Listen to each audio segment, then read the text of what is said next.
नमस्कार साथियों, आज बिहार को लेकर चर्चा करते हैं और बिहार में भी आज बात करते हैं राजनीतिक गलियारों में जो सबसे ज़्यादा चर्चा है उसको लेकर। जी हाँ, सबसे ज़्यादा चर्चा आज हो रही है गोपालगंज की सीट पर उपचुनाव को लेकर। तो इसी पर कुछ कयास लगा। अगर आप देखें गोपालगंज को, तो गोपालगंज इस वक्त बिहार के अंदर सबसे हॉट, सबसे गर्म टॉपिक है। वो इसलिए भी कि गोपालगंज में इस बार दावेदारियों को लेकर चर्चा हो रही है।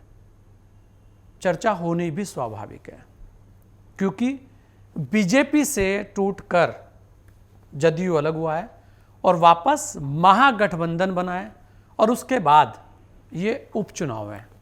वैसे तो उपचुनाव 3 सीटों पर है, लेकिन सबसे ज़्यादा जो बात हो रही है, चर्चा हो रही है, वो गोपालगंज को लेकर हो रही है। गोपालगंज में भारतीय जनता पार्टी लगातार उस सीट पर कब्जा बनाए रखी है। सुभाष सिंह के निधन के बाद भारतीय जनता पार्टी उनकी धर्मपत्नी कुसुम देवी पर दांव खेल सकती है, क्योंकि राजनीति में सिंपैथी एक ऐसा शब्द है जो बहुत मायने रखता है और वहां पर कुछ ऐसी स्थितियां कुसुम देवी के साथ भी है। लोग चाहते हैं कि कुसुम देवी चुनाव लड़े। कुसुम देवी भी लगातार लोगों के बीच में सक्रिय है और अपने दावेदारी को मजबूती के साथ पेश कर रही है। घोषणा मात्र बाकी है बीजेपी की तरफ से। अब सबसे महत्वपूर्ण बात यह है कि वहां पर 2 फैक्टर हैं। पहला जो फैक्टर जो सबसे महत्वपूर्ण है वो है साधु यादव का। जी हां, साधु यादव। दूसरा फैक्टर है राजद और जदयू का।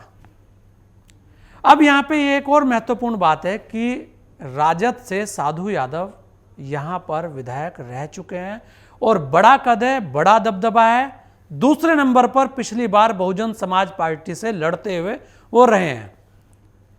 अब एक चुनौती तो वो पेश कर रहे हैं और राजद के पास वहां पर उनके जैसा कोई चेहरा अभी नहीं है।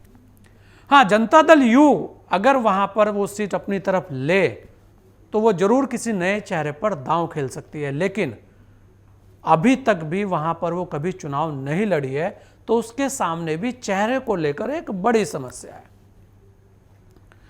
अब यहां महत्वपूर्ण बात यह है कि या तो महागठबंधन वहां पर साधु यादव को बाहर से समर्थन दे, तब वो सीट महागठबंधन के खाते में आ सकती है, ऐसा संभावना है।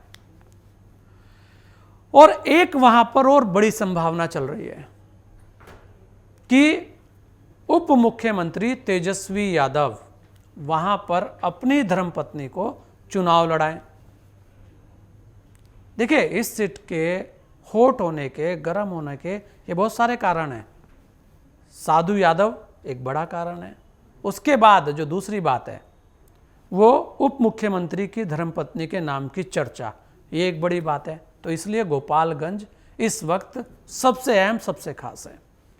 और आप देखिए कि कुसुम देवी जो हैं वो भी लगातार जिस तरीके से सक्रिय हैं और लोगों का बड़ा जन समर्थन उनके साथ है, तो कहीं ना कहीं इस बार इस सीट पर मुकाबला बड़ा कड़ा होगा। हाँ, एक चीज़ और हो सकती है कि या साधु यादव यहाँ पर पूर्ण रूप से खामोश हो जाए और वो राजद और जनता दल यू के कैंडिडेट को अपना समर्थन कर दें, लेकिन क्या ऐसा हो पाएगा?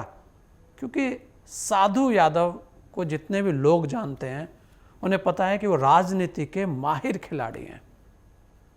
तो ऐसे में गोपालगंज पर होगा क्या, यही सवाल सबसे ज़्यादा चल रहा है।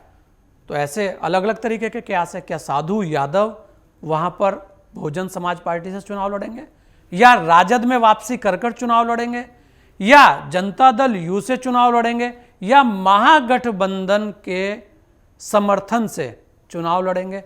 क्योंकि गोपालगंज की जो चाबी है वो कहीं ना कहीं जाकर साधु यादव के पास रुकती दिखती है।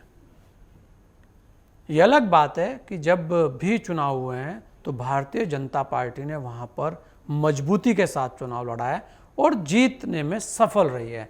लेकिन साधु यादव भी वहाँ एक बड़ा फैक्टर है। अब आने वाला समय ही बताएगा कि राजद वहाँ चुनाव लड़ती है या जदयू वहाँ चुनाव लड़ता है या साधु यादव वहाँ पर इन दोनों गठबंधन महागठबंधन से चुनाव लड़ते हैं या साधु यादव बहुजन समाज पार्टी से वहाँ चुनाव लड़ते हैं। तो गोपालगंज का चुनाव बड़ा महत्वपूर्ण है और हर किसी की नज़र गोपालगंज के चुनाव पर है और गोपालगंज का चुनाव महागठबंधन की जो पॉपुलैरिटी है लोगों के बीच में वो भी बताने जा रहा है कि जो महागठबंधन हुआ है आखिर उसका कितना असर वहाँ की जनता पर है।